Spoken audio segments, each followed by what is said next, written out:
যাদের অল্প বয়স যারা যত ইবাদত করবে আল্লাহ পাক তাদের ইবাদতের কবুল করবে।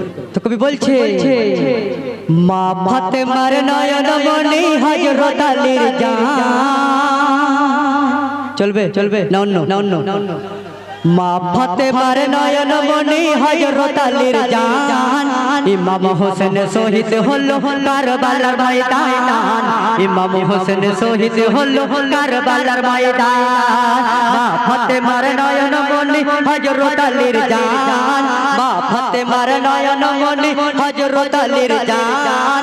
ইমাম হোসেন শহীদ হলো কারবালার ময়দান। ইমাম হোসেন শহীদ হলো কারবালার ময়দান।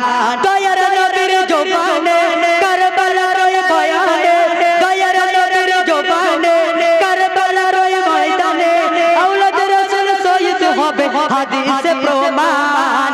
ইমাম হোসেন শহীদ হলো কারবালার ময়দান। ইমাম হোসেন শহীদ হলো কারবালার ময়দান। মা ফাতেমার নয়ন মনি হযরত আলীর জান। মা ফাতেমার নয়ন মনি হযরত আলীর জান।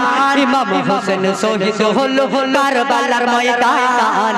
ইমাম হোসেন শহীদ হলো কারবালার ময়দান। ঈদের দিনে নতুন পোশাক পরলো সকলে, হোসেন হাসান কাঁদে নানা পোশাক দাও বলে। ঈদের দিনে নতুন পোশাক পরলো সকলে, হোসেন হাসান কাঁদে নানা পোশাক দাও বলে। দয়ার নবী করলো দোয়া ও গো রব্বানা, দয়ার নবী করলো দোয়া ও গো রব্বানা। জান্নাত হতে কুদরতের পোশাক পাকাও না। লাল সবুজে সেই পোশাকে, লাল সবুজে সেই পোশাকে কারবালার শান। লাল সবুজে সেই পোশাকে কারবালার শান।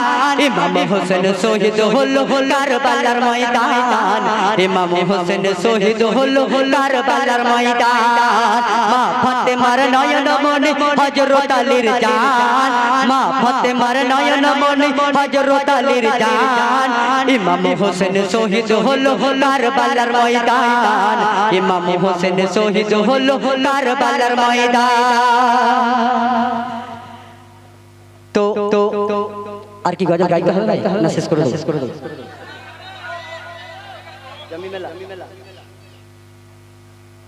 আসলে আমি এমন একটা শিল্পী উর্দুর বাংলা গাই, উর্দু গাই না, কারণ আমরা বাঙালি উর্দুর লফজ আসতে চাই না। তো জেনে শুনে গোনা করে লাভ নেই ভাই, আমি যেটা বুঝি সেটাই করি। তো আপনাদের সম্মুখে আরেকটি গজল বলছি, শুনুন, যেটা হচ্ছে লক্ষ কোটি তারার মাঝে যেমন একটি চাঁদ,